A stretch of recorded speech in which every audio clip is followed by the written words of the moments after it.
Bonjour, bonjour. Philippe Meneux, directeur de NZS, conseiller en immigration agréé en Nouvelle-Zélande, immigré en Nouvelle-Zélande depuis 20 ans. Et nous avons aussi Julie, qui est présente avec Bonjour. nous et qui va se présenter. Qu'est-ce que tu fais? Donc, qu'est-ce que tu fais, Julie? Qu'est-ce que tu fais?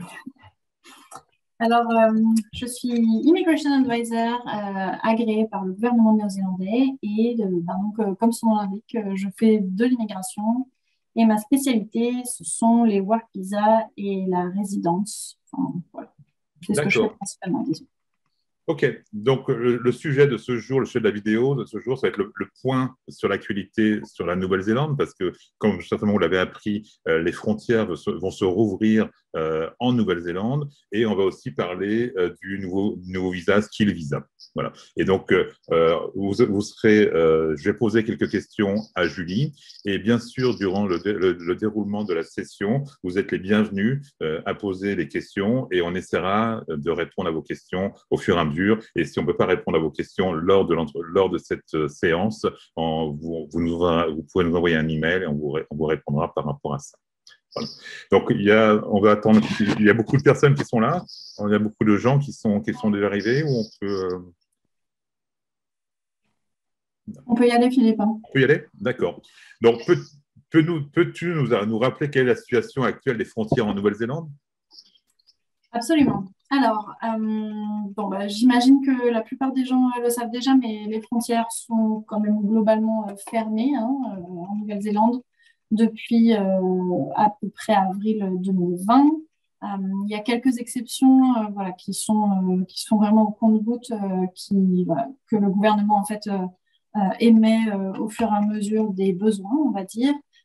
Mais à ce jour, voilà, la plupart des personnes, en tout cas celles qui m'écrivent la plupart du temps, qui souhaitent rentrer en Nouvelle-Zélande, c'est-à-dire tous les gens qui sont en visa de visiteur, visa de travail à l'extérieur, working holiday visa. Voilà, globalement, si vous êtes à l'extérieur de Nouvelle-Zélande, c'est un peu compliqué de rentrer. Donc ça, c'est pour la situation à l'extérieur. Euh, Ici en Nouvelle-Zélande, on a vécu la crise, je dirais, de manière assez tranquille. Vas-y, Euh, ouais. il y a eu peu de cas, et c'est toujours le cas par rapport à d'autres pays comme la France, typiquement. On a un système de ce qu'on appelle traffic light, donc des feux de circulation. Et en fait, le gouvernement ajuste les alertes en fonction de la propagation du Covid dans la communauté. En ce moment, on est en alerte rouge, voilà, puisque Omicron se répand et donc on a de plus en plus de cas. Mais je crois que, bon, Philippe, toi, tu suis des news, mais je crois qu'on a à peu près 300 cas par jour. Aujourd'hui, on était à 204 cas aujourd'hui, Bon, simplement. voilà, 200 cas par jour, c'est pas encore la folie. Mais c'est sûr que voilà, enfin, le gouvernement on est en alerte rouge parce que le gouvernement se prépare à ce que Omicron se répande beaucoup plus. Il faut Euh, dire qu'on a aussi une forte vaccination ici, en Nouvelle-Zélande. Absolument. On a 94% de population éligible qui est vaccinée, donc du coup, on est quand même relativement, enfin, bien protégé.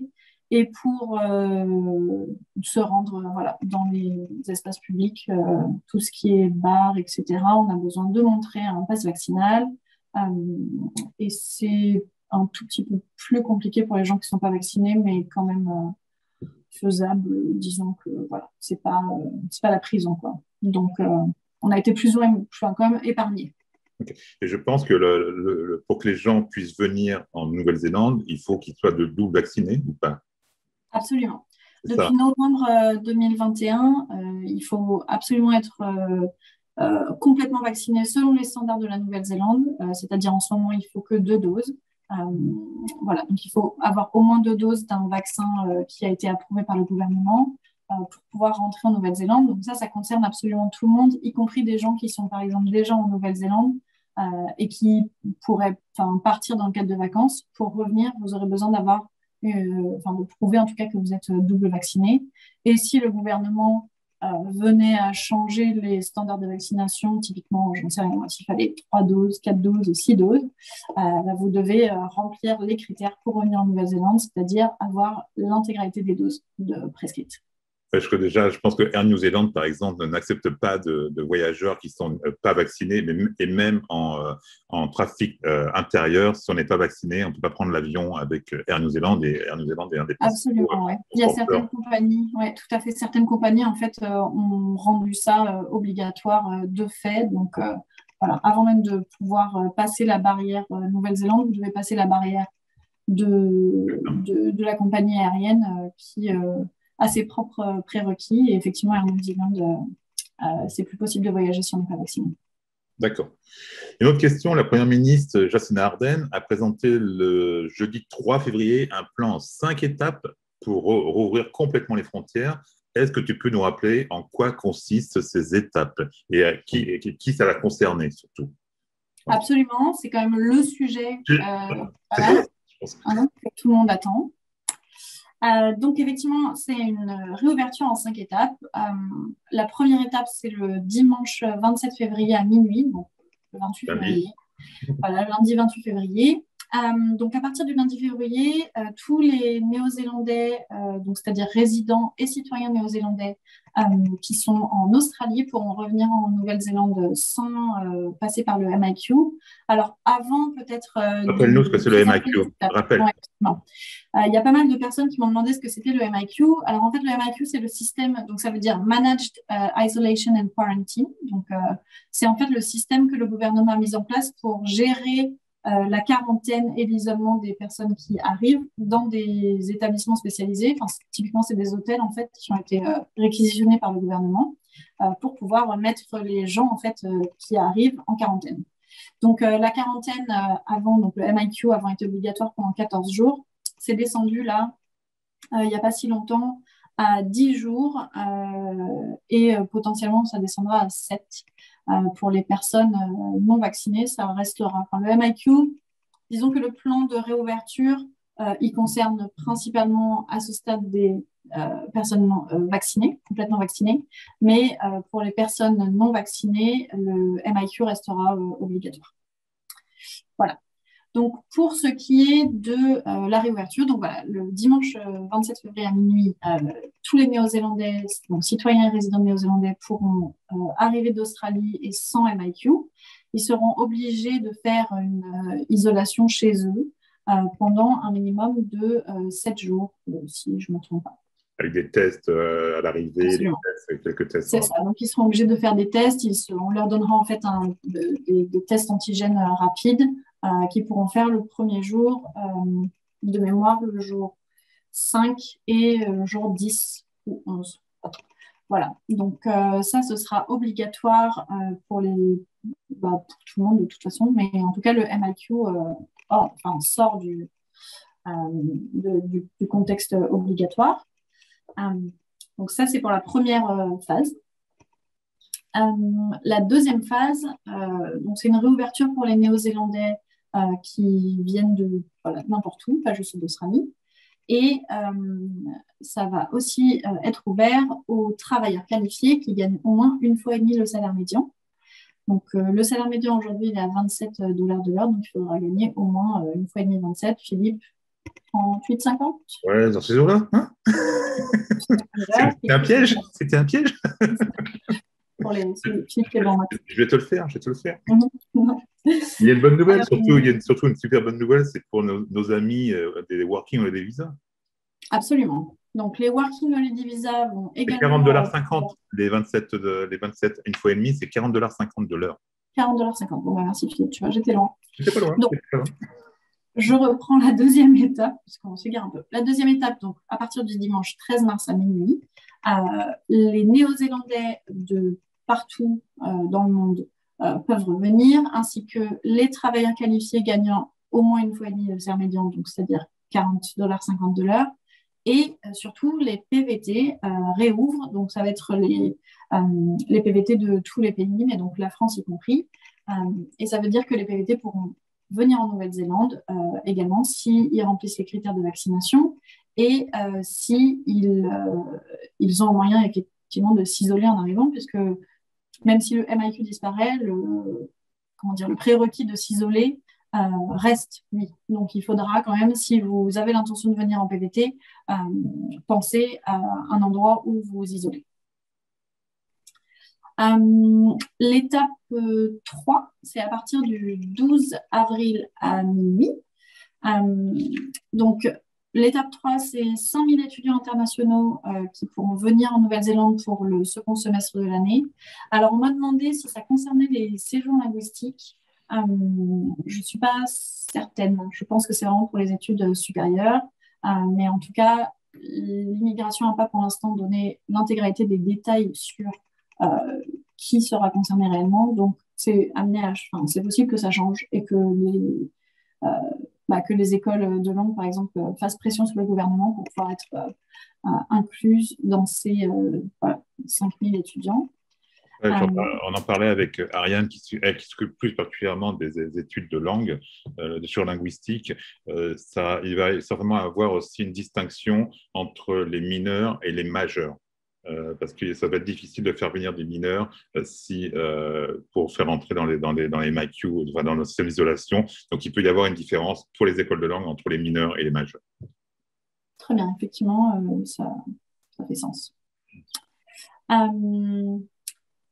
Et les autres personnes qui sont concernées par cette ouverture donc en avril, ce sont des personnes qui potentiellement auront un visa de travail et qui ne remplissent pas le critère de 1,5 fois le salaire médian, mais qui sont considérés comme étant essentiels à la Nouvelle-Zélande. Et donc, il y aura certaines exceptions qui vont être faites pour ces gens-là. Voilà. L'étape d'après, c'est à partir de juillet. Donc, il n'y a pas pour l'instant de date qui a été annoncée. Donc, à partir de juillet, ce sera ouvert à tous les gens qui viennent d'Australie. Ce sera également ouvert au visa waiver. Donc, les personnes venant de visa waiver, ce sont des personnes qui, en fait, n'ont pas besoin de demander un visa avant d'arriver. Donc, c'est le cas des Français. Par exemple, la France fait partie des pays visa waiver. Et donc, ça veut dire que les Français... La Polynésie et la Nouvelle-Calédonie aussi. Là, exactement, puisqu'ils sont de nationalité française. Donc, les personnes de nationalité française ayant un passeport français pourront venir sans passer par le MAQ à partir de juillet. Voilà, une date qui sera confirmée à ce moment-là. Je pense aussi qu'il faudra quand même qu'ils fassent la demande du NZTA. Absolument, oui. Donc, en fait, justement, le NZTA, c'est un système qui a été mis en place spécifiquement pour ces pays-là, qui n'ont pour les personnes qui n'ont pas besoin de demander de visa avant d'arriver. Et le NZTA, ce n'est pas un visa, en fait, en soi. C'est une autorisation d'entrée et c'est valable uniquement pour les personnes qui arrivent à l'aéroport. Et donc, du coup, c'est à ne pas confondre avec un visa. Le NZTA est valable 2 ans, mais ça ne veut pas dire que vous avez un visa qui est valable 2 ans. Ça veut dire que pendant 2 ans, si vous sortez de Nouvelle-Zélande, vous pouvez rentrer sans faire de nouvelles demandes de NZTA. Sans devoir le repayer en plus. Voilà, exactement, sans devoir le repayer. Mais ça ne veut pas dire que vous pouvez rester 2 ans, puisque en fait, quand les Français typiquement qui arrivent à l'aéroport, au moment où vous passez la douane, ou alors vous faites tamponner votre passeport, ou vous passez dans les e-gates, votre visa de visiteur de 3 mois s'enclenche automatiquement. Et la durée, c'est 3 mois. Donc, du coup, vous pouvez rester que 3 mois, même si vous avez un NZTA qui est valable 2 ans. Voilà. En juillet, il va également y avoir l'arrivée du très attendu Accredited Employer Work Visa. Donc, ça veut dire qu'en fait, il y a certaines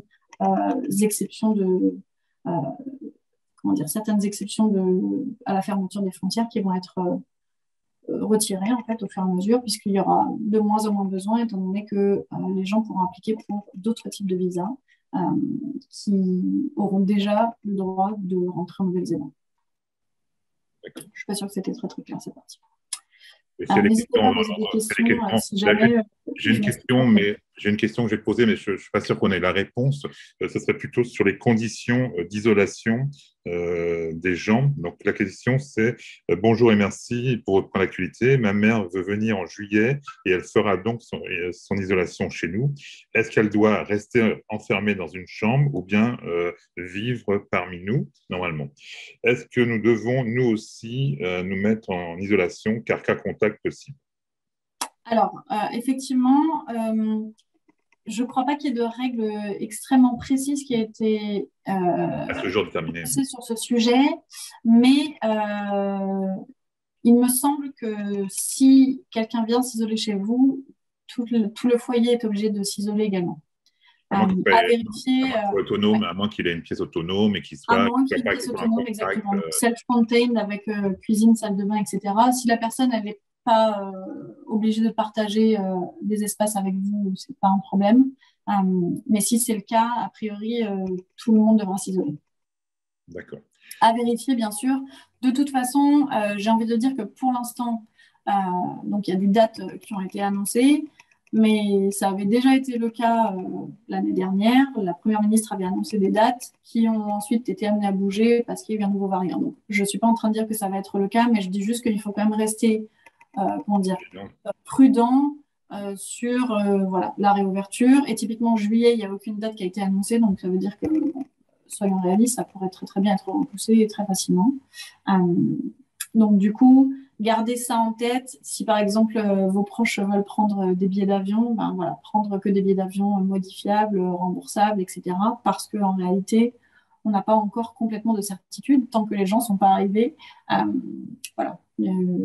Il vaut mieux comment dire, comme ils disent en anglais, espérer le meilleur, mais se préparer au pire. Ok. Ok. Donc, et la cinquième étape, alors, qui est la plus simple? La cinquième étape, absolument. Octobre 2022, voilà, c'est pareil, date à confirmer. Bon, octobre 2022, c'est la date à laquelle tout le monde voilà, peut revenir et tout le monde est absolument autorisé à rentrer dans le pays à condition de respecter les critères de vaccination. Et si ce n'est pas le cas, il faudra faire un MIQ donc dans un hôtel. Donc, une autre question de Tim, mais auquel on ne saura répondre, où il demande est-ce que ce sera plus début juillet, fin juillet? Donc, à ce jour, on ne sait pas. On ne sait pas. Pour les gens de Calédonie, on ne sait pas. Non, on n'a pas de date. Je pense que vous le saurez assez tôt parce que les compagnies aériennes recommenceront à vendre des billets à destination de la Nouvelle-Zélande et vice-versa. Donc, c'est peut-être là un des points qui permettront de savoir à quel moment ça sera rouvert. On aura peut-être un point différent. Hélène, qui dit « Bonjour, je suis en Work Visa. Puis-je partir en juillet et revenir au mois d'août sans être résidente, mais avec un passeport français ?» A priori, oui. A priori, oui. À partir, même avant août, ce sera à partir du mois d'avril, il me semble. Mais mois d'avril, ouais, parce qu'elle a déjà un work visa ici. Elle est sur Exactement. un work visa. Donc, à partir du mois d'avril, ce sera possible. Alors, bon, c'est peut-être des formations professionnelles, mais on va dire que l'immigration ne m'a pas exactement habituée à être hyper sympa. Donc, disons que oui, sur le principe, oui, mais toujours garder en tête que tout peut changer. Oui. On ne sait pas ce que nous prépare. Je dirais que si le Covid nous a appris quelque chose, c'est qu'en fait, il n'y a pas vraiment de... C'est très difficile d'avoir des certitudes et de se projeter de manière certaine. Donc, du coup, si jamais, par exemple, Hélène, tu es à l'extérieur de Nouvelle-Zélande et qu'un nouveau variant apparaît plus meurtrier que jamais et que la Nouvelle-Zélande referme ses frontières, c'est possible, si tu n'as pas la résidence, que tu ne puisses pas rentrer. A priori, voilà, il y aura certainement des exceptions justement pour les gens qui se sont retrouvés coincés à l'extérieur de Nouvelle-Zélande un peu de manière soudaine. Mais il faut quand même garder en tête que à ce stade, il n'y a rien de garanti. Personnellement, si c'était moi, je comprends bien l'envie de partir. J'ai très, très envie de partir moi-même. Mais si c'était moi, j'attendrais la résidence. C'est moi, personnellement. Voilà, ça, c'est ce que je ferais moi. Si c'était moi, parce qu'en fait, les enjeux sont tellement grands pour la résidence que ce serait dommage voilà, de se retrouver coincé. Voilà, ce serait dommage de se retrouver coincé. Donc, c'est mon avis, c'est ce que je ferais moi. Ce qui ne veut pas dire que, voilà, enfin, c'est la chose à faire. Mais c'est juste que si vous partez en France ou ailleurs d'ailleurs, il faut garder en tête que c'est aussi une possibilité, si les frontières se referment soudainement, de se retrouver coincé, comme ça a été le cas beaucoup, par exemple, en mars 2020, il y a des centaines, des milliers de personnes qui se sont retrouvées coincées hors de Nouvelle-Zélande et qui ont dû vraiment galérer pour rentrer. Donc aujourd'hui, on a un peu plus de recul, il s'est passé beaucoup de choses, il y a des exceptions qui sont en place, c'est un peu plus simple, on va dire, et un peu moins stressant au tout début de l'épidémie, mais voilà, c'est quand même un élément à garder en tête, je dirais. Ok. Une question de Tim. Aura-t-on en juillet une septaine obligatoire ou si schéma vaccinal complet, pas de septaine? Peu importe qu'on soit vacciné ou pas, il faudra faire une isolation à la maison. Retrouver si c'est 7 ou 10 jours. Je vais chercher ça. Ok. Florian. Bonjour, étant en work visa, entrepreneur en NZ au-dessus du salaire médian, est-ce qu'on pourra sortir de Nouvelle-Zélande et re-rentrer librement à partir de mi-mars? Bon, c'est la même réponse que tu viens de faire, qui correspondait qu'il est au-dessus du salaire médian, mais c'est comme tout peut changer, à ce jour oui, mais comme tout peut changer, ça peut être... c'est ça. Gardez en tête que voilà, tout peut changer et si vous êtes dehors et que ça change, vous êtes dehors et ça va potentiellement coincé. Donc, il faut garder juste en tête que tout peut changer à tout moment à cause du Covid. Donc j'ai une autre question qui est une question de Xtine Leak, mais je ne sais pas si je prononce bien. Quand on vient avec un visa touristique, peut-on chercher du travail et basculer sur un visa de travail? Oui. Le visa touriste n'empêche pas de chercher du travail. Il faut juste... Il ne faut pas que ce soit le but essentiel, surtout, il ne faut pas que ce soit le but essentiel de venir en Nouvelle-Zélande. Exactement, c'est ce que j'allais dire. Il y a quand même certaines précautions à prendre. Si par exemple vous larguez toutes vos affaires en France ou ailleurs, enfin, je dis la France, mais voilà, ça peut être la Calédonie, la Polynésie ou n'importe où ailleurs. Si vous larguez toutes vos affaires et que vous arrivez dans l'intention de vous installer, que vous avez vendu votre maison, etc., non, ça ne marche pas. Si vous venez en revanche en Nouvelle-Zélande, que vous allez de ville en ville, que vous voyez quel endroit pourrait vous intéresser, où vous vouliez vivre, etc. Et qu'en même temps, vous en profitez pour envoyer des CV, oui, pourquoi pas. À partir du moment où le but premier reste de voir la Nouvelle-Zélande, disons, je ne vais pas dire visiter, mais voir la Nouvelle-Zélande, ça fonctionne. Si le but premier est vraiment de venir s'installer et que vous avez déjà fait des démarches en ce sens, si l'immigration le découvre par un moyen ou un autre, du coup, ça pourrait être un problème. Ok. Une question de Nico Dudu. Bonjour, est-il possible de venir en tant que critical worker pour travailler dans l'horticulture au mois de mars ou avril? Je suis actuellement en Australie. Ah, il me semble que cette personne m'a envoyé un email auquel je n'ai pas eu le temps de répondre. RSE, peut-être, non? Pardon? En RSE, non? Il peut pas rentrer dans les seasonal employés. Le problème étant que c'est pas un visa c'est pas une personne qui a priori gagnera une fois 5 le salaire médian. Ouais. Du coup, je dirais non pour le mois de mars. Il me semble que c'est la question. Ouais. À mon avis, ce sera plutôt potentiellement au mois d'avril si on verra en fait les exceptions que le gouvernement va mettre en place pour les personnes qui gagnent moins d'une fois et demie le salaire médian. Il n'y a pas eu des ouvertures sur les emplois saisonniers, sur un certain nombre d'immigrants qui peuvent venir en emploi saisonnier, à moins que ça ait été fait avec certains pays, avec les Samoa, les Tonga. En fait, il y a des exceptions aux frontières, à la fermeture des frontières actuellement, et il y a pas mal de saisonniers là-dedans, y compris des tondeurs de moutons, et les gens qui travaillent dans des fermes laitières. Mais en gros, c'est pas ouvert à toutes les personnes qui veulent travailler dans l'horticulture. Il faut avoir un emploi, il faut avoir il faut pouvoir prouver en fait le côté essentiel, etc. et critique pour la Nouvelle-Zélande. Donc du coup, je dirais que si vous êtes en Australie et que vous voulez simplement venir en Nouvelle-Zélande, ce ne sera pas possible avant, a priori, le mois d'avril. Et encore, il faudra pour ça que vous ayez un emploi, à moins, bien sûr, que vous ayez un Working Holiday Visa, auquel vous pouvez venir à partir de mars. C'est ce que je pensais. On pense à la même chose. Ok, j'ai une autre question. Le visa touristique est-il renouvelable? Le visa touristique est absolument renouvelable. Donc, quand vous arrivez en Nouvelle-Zélande, en tout cas enfin, voilà, par la frontière aérienne, vous avez droit à un visa de 3 mois automatiquement. Et si vous souhaitez rester plus de 3 mois, vous pouvez étendre, enfin, on ne dit pas étendre, en fait, vous pouvez refaire une demande de visa et vous pouvez rester au maximum 9 mois. Et dans certains cas, 12, si vous prouvez que vous avez encore des raisons objectives de vouloir rester 3 mois de plus en Nouvelle-Zélande. Et que vous avez assez d'argent aussi, de voir un minimum d'argent. Oui, bien sûr, il y a tout un tas de critères à respecter, mais la question c'était de l'extension, oui, c'est possible. D'accord. Ok, donc pour l'instant, je n'ai pas d'autres questions qui viennent de là. Est-ce que tu peux nous rappeler brièvement quels sont les grands principes de l'immigration en NZ en temps normal pour les PVT, les Work Visa et les visas étudiants? Absolument. Alors, pour les PVT, pour tous les types de visas, il faut que les personnes qui en font la demande soient en bonne santé et de bonne moralité. Donc ça, c'est vraiment les critères, je dirais, communs à l'intégralité des demandes de visa en Nouvelle-Zélande.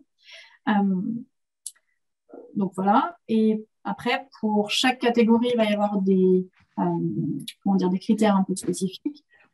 Pour les PVT, du coup, il faut que le but premier, ce soit de visiter la Nouvelle-Zélande et que le travail soit a priori secondaire et serve à financer son voyage. Bon, dans la réalité, c'est pas toujours comme ça qu'il est utilisé, mais en tout cas, c'est l'objectif dans lequel il a été, pour lequel il a été développé.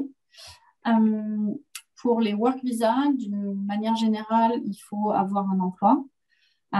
Les work visas, c'est un peu une année de transition 2022. On a des gros changements, un changement important qui arrive donc sur les visas de travail avec l'arrivée du Accredited Employer Work Visa. Donc, je crois qu'il est prévu qu'on en parle un peu plus tard. Et c'est aussi une année de transition parce qu'on va avoir a priori des changements sur la résidence. Donc là, pour ceux qui ne le savent pas, il y a l'ouverture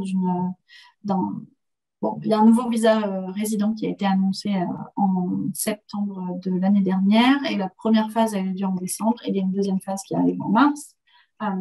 Voilà, donc il y a ce gros changement, sachant que ce visa va être ouvert que jusqu'au 31 juillet 2022.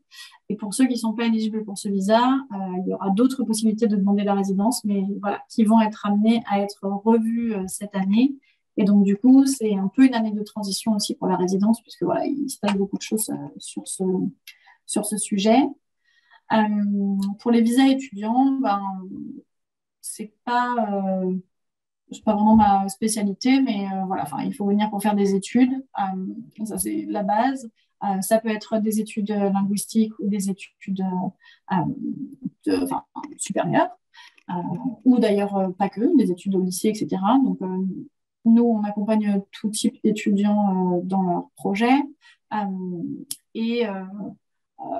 Voilà, si vous venez pour faire des études supérieures, par exemple, il faut s'assurer que vous ayez bien en cours, que vous ayez de bonnes notes. Voilà. Ce sont des choses en fait qui font partie des critères si après vous voulez renouveler votre visa pour une année supplémentaire. Donc, du coup, voilà, ce sont des choses à garder en tête si vous voulez faire des étudiants. Et on accompagne également pas mal de familles en fait, qui ont pour projet de venir en Nouvelle-Zélande et pour lesquelles les études, c'est un peu le moyen d'entrée le plus, disons, approprié. Peut-être qu'ils ont du mal à trouver du travail ou alors tout simplement ils n'ont pas essayé. Peut-être qu'il y en avait un des deux qui avait envie de reprendre des études de toute façon, etc. Donc du coup, en fait, les études peuvent aussi être un bon tremplin pour entrer en Nouvelle-Zélande si vous en avez pas d'autres ou si c'est ce que vous voulez. J'ai deux questions concernant les études. Si études pour IELTS, est-ce qu'il est possible, à partir de quel mois on peut venir? Donc, je pense pour l'instant, comme on ne sait pas par rapport aux 5000 étudiants, est-ce qu'ils vont tenir compte des écoles de langue? Je pense que ce serait plutôt pour les Français, juillet. ou sans ça, pour les autres, ça sera au mois d'octobre. J'ai encore une autre question, Nico Dudu. Merci pour votre réponse. Et concernant le visa étudiant, quelles sont les conditions pour l'obtenir et arriver en avril en Nouvelle-Zélande? Pour l'instant, on n'a pas encore les critères. Et ce qui s'est passé la dernière fois avec les 1000 étudiants qui ont pu rentrer, c'est le ministère de l'Éducation qui a déterminé quels étaient les critères et qui a invité les gens à venir étudier en Nouvelle-Zélande. Donc, pour l'instant, on n'a pas beaucoup de précisions à vous donner par rapport à cela.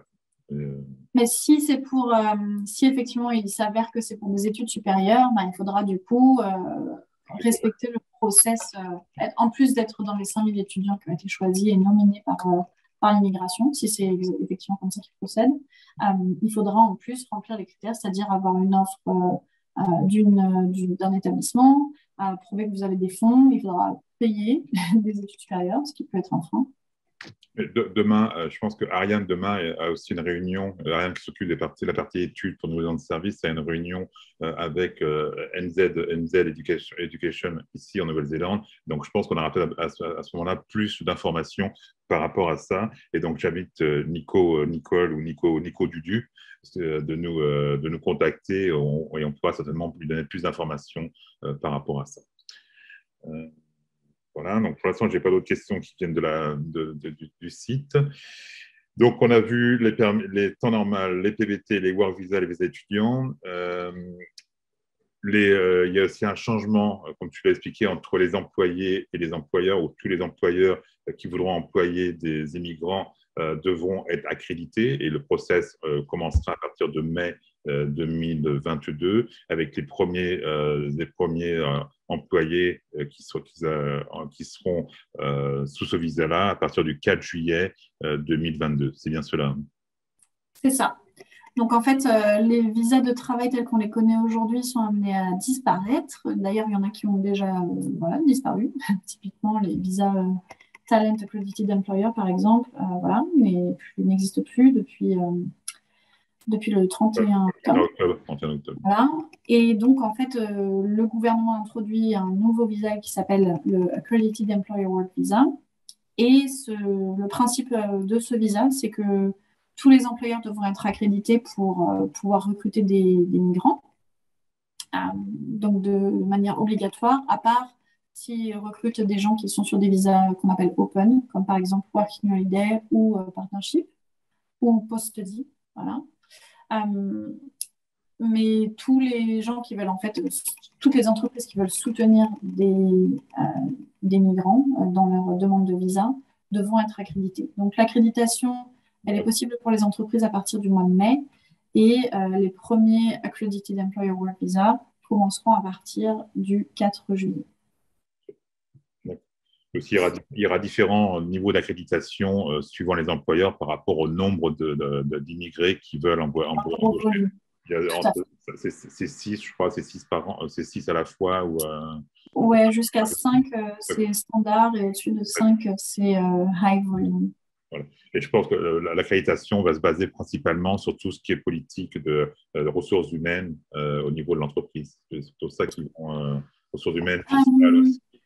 Oui, en fait, l'un des objectifs est de limiter l'exploitation des migrants. Donc, du coup, effectivement, l'immigration surveillera que l'employeur a de bonnes pratiques en fait, d'entreprise. Donc, ressources humaines, diversité, anti-harcèlement, enfin voilà, ce genre de choses. Il faudra également que l'employeur n'ait pas d'historique de passif d'avoir violer la loi, typiquement.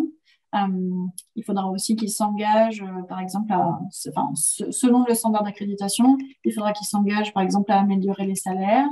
Il faudra qu'il prouve… faire des trainings aussi, faire de la formation. Oui, voilà, faire des trainings. Il faudra qu'il permette aux employés de se former sur leurs droits, etc. en Nouvelle-Zélande.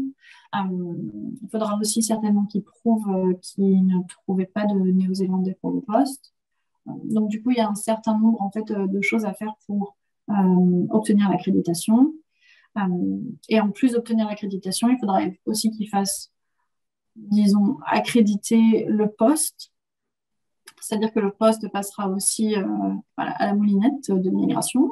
Et quand l'employeur aura son accréditation et que le poste aura été approuvé, alors là, le migrant pourra déposer sa demande et n'aura plus qu'à prouver qu'il voilà, qu'il respecte les critères de santé, de moralité et qu'il a les compétences requises pour faire le travail telles qu'elles ont été présentées au moment de l'évaluation du poste. D'accord. Donc, dans un sens, ce serait quand même plus simple après pour les employeurs, une fois qu'ils seront accrédités, d'embaucher, s'ils respectent tous les critères d'accréditation, d'embaucher un migrant. Ils n'auront plus besoin de démontrer qu'ils ont cherché quelqu'un parce que pour le poste, ça Mmh. sera.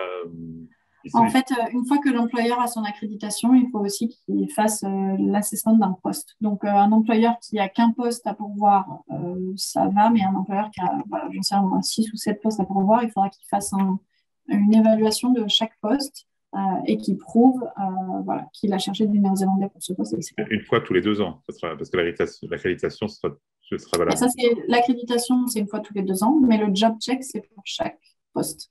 Ah, Donc, à ok, chaque fois que l'employeur a un besoin de recrutement. d'accord. Ça continuera quand même à ce niveau-là de. D'accord. Ouais. Ok.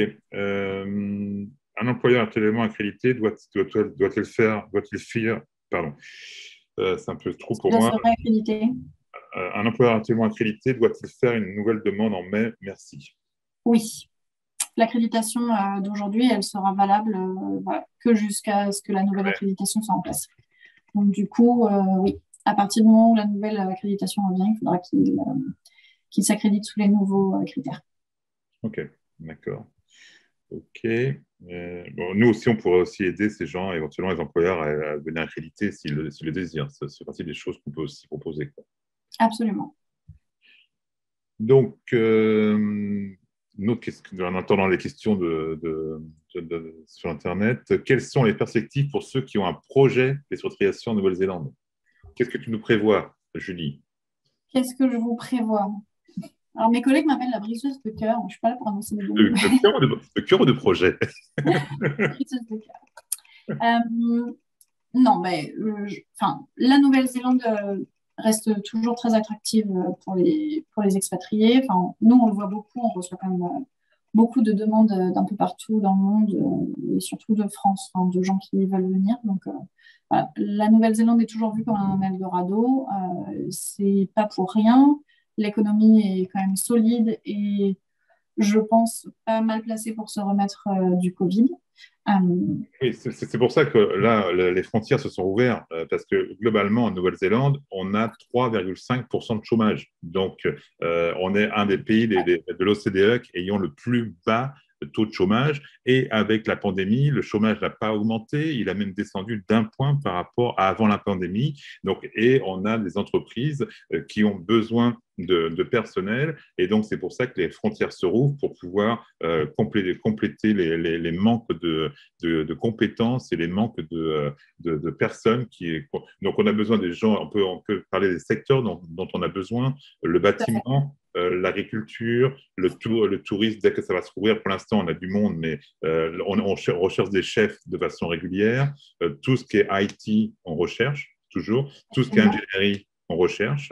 Donc, il y a beaucoup de jobs ici en Nouvelle-Zélande à tous les niveaux qui sont recherchés en Nouvelle-Zélande. Et donc, c'est aussi une bonne opportunité pour des gens de venir s'installer en Nouvelle-Zélande et de démarrer une nouvelle vie dans des circonstances qui sont assez exceptionnelles.